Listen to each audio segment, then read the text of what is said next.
Alright, so what's up everyone? Now welcome back to the channel. Now today we're going to be going through the patch notes for Warzone for Season 4 Reloaded. Now I wasn't planning on making this video at all today. I was actually going to be checking out the OTS-9 SMG, which we're going to be doing later on in Cold War. But for now, I want to look at the patch notes because apparently there's a lot of big saucy stuff going on with these patch notes, and I want to read them because I'm really interested. Apparently they're, increasing the overall time to kill, they're buffing Modern Warfare weapons, they're nerfing Cold War ones. It all sounds really good. So if you're looking forward to hearing about these new changes, and if you are new around here, make sure you subscribe to the channel, leave a like on the video, and with all that out of the way, let's get right into the patch notes. So I'm going to quickly whiz through the first section of the patch notes because it's going through the new content in Warzone. So the first one is the Blueprint Blitz, the limited time event. Basically, this is where contraband contracts will spawn once you do 2 regular contracts, and these will award you a permanent weapon blueprint, which is basically what the purpose was before, but this includes any weapons from prior seasons, so maybe even Modern Warfare blueprints. I would assume Cold War blueprints. I think these might be coming out of the Battle Pass, or the previous Easter eggs in Warzone. Any of those, I'm pretty sure they're going to be in this Blueprint Blitz event, and this is only going to be in core BR and plunder mode, so it's not going to be in Resurgence or anything like that. We have Warzone's first ever objective-based game mode called Payload. Essentially, there's 2 teams of 20. One has to escort a few trucks, and the other has to destroy, I think slow them down.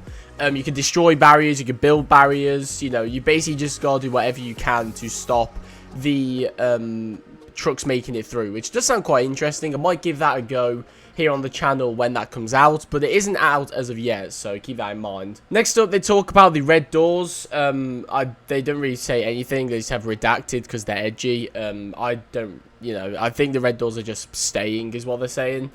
They also have this little section here. So prestige items added, calling cards and emblems. But this is the part that's interesting to me. The kill chain perk now increases the chance to obtain all Warzone kill streaks from loot, which is really interesting. I thought it did that before, to be honest, but the fact they've put that in the patch notes is maybe tied with the sentry gun.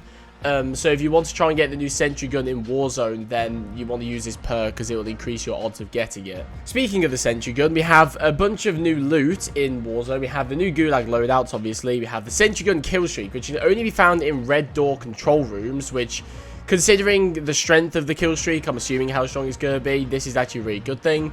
And the specialist bonus is now slightly more common in core BR, which is a really interesting decision to me, but I'm not too fussed about that. The specialist bonus isn't a highly broken thing, so I'm completely fine with that. The combat bow has the damage increased, so it will now directly kill someone when you hit them.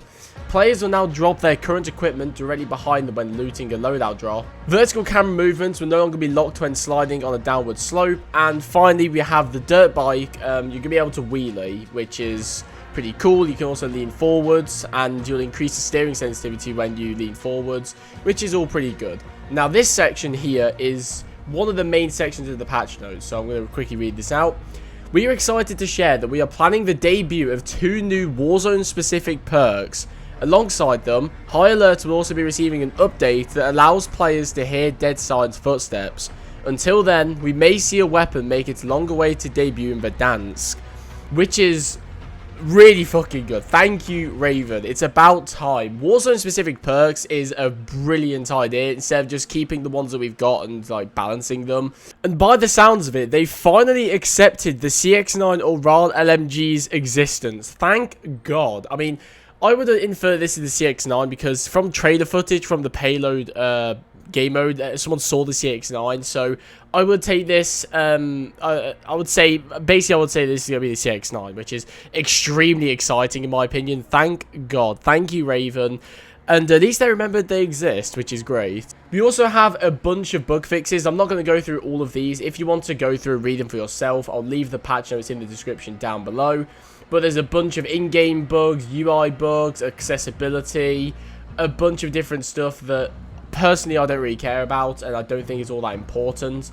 So we're just going to ignore all of this and move on to the weapons section, which is probably the most interesting part of this video. So obviously we have the launch of the OTS-9 SMG. So you can get this by getting you have to kill 2 more players I can't word. So obviously we have the new weapon in Warzone, which is the OTS-9 SMG. You can unlock this by getting 2 rapid kills in 15 different matches. This is Warzone specific, I'm pretty sure. It seems like a pretty good SMG, but I haven't used it myself. I've just heard good things about it. And we also have the mace coming later in the season, which is another melee weapon. Now, we have a big section on Raven talking about increasing the time to kill in Warzone. So I'm going to quickly read all this. The following changes are our major first steps towards increasing the average time to kill within Warzone. It is important to note that these weapon adjustments were not made in a vacuum. When evaluating an individual change, some may seem quite drastic. They were made holistically, whatever that means, and in a way that supported a lockstep increase in average time to kill across multiple weapon categories. Torso multipliers were a considerable focus on these changes and how often they would act as a flat damage increase, given how consistently that location could be hit. With reductions to these multipliers, we are placing a bigger emphasis on precision, a move which we feel is ultimately healthy for the game. Statistically, there will always be a best weapon. That is the nature of a competitive game. Players will seek out and employ an advantage they can, regardless of how minuscule it may be. We will take great care to ensure that the best weapon never overstays its welcome and has effectiveness that scales with the skill of the handler.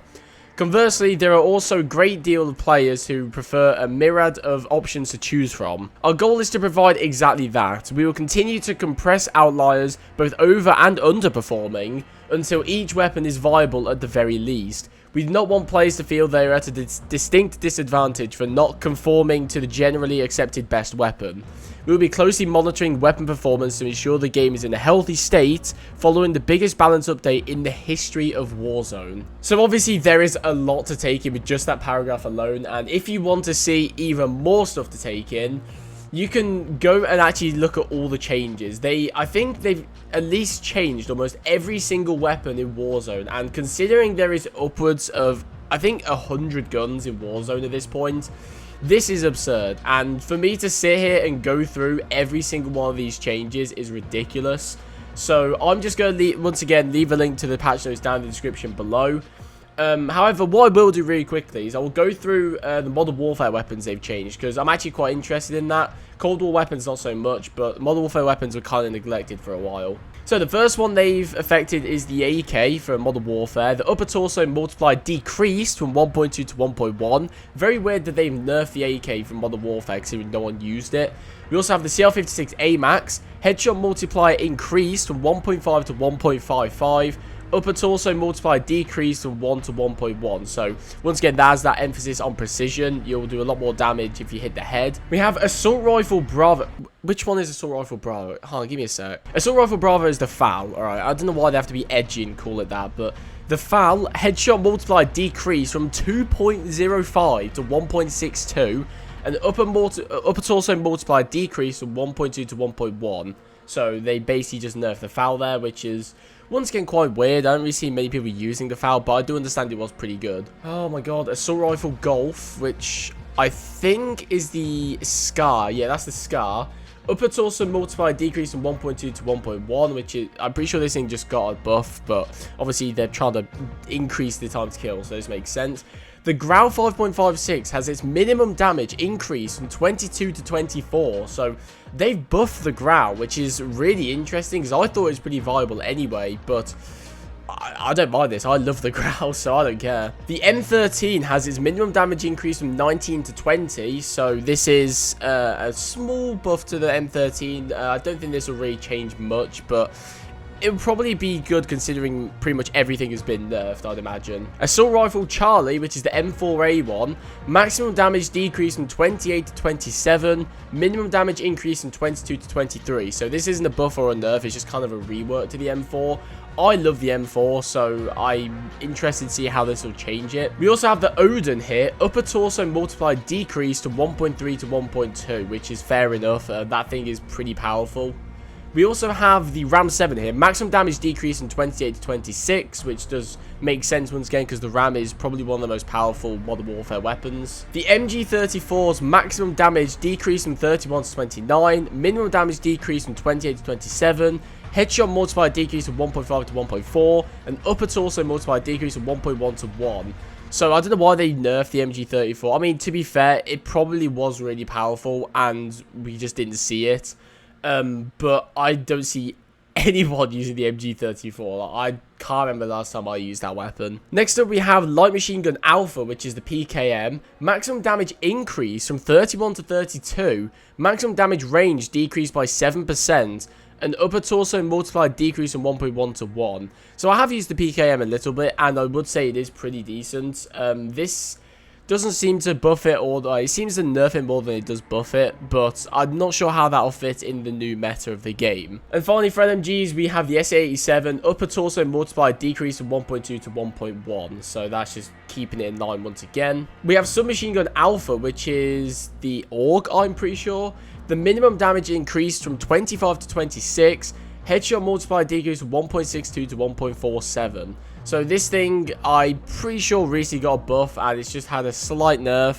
Oh, buff slash nerf actually today. So once again, this is probably just keeping it in line. I'm interested to see how this thing will stack against everything else in the meta. I'm going to say that a lot in this video. Submachine Gun Echo, which is the Bison for Modern Warfare. Maximum damage decreased from 35 to 34. Minimum damage increase from 25 to 26. So this sounds really minor to me, but I'm sure there is a purpose behind this. The ISO, the minimum damage has been increased from 20 to 21, which is really cool because I think the ISO is just really weak and it's just terrible. So hopefully this does help it a little bit. The Submachine Gun Delta, which is the Uzi, minimum damage increase from 25 to 26. And finally, we have the Fennec. The maximum damage decreased from 25 to 24.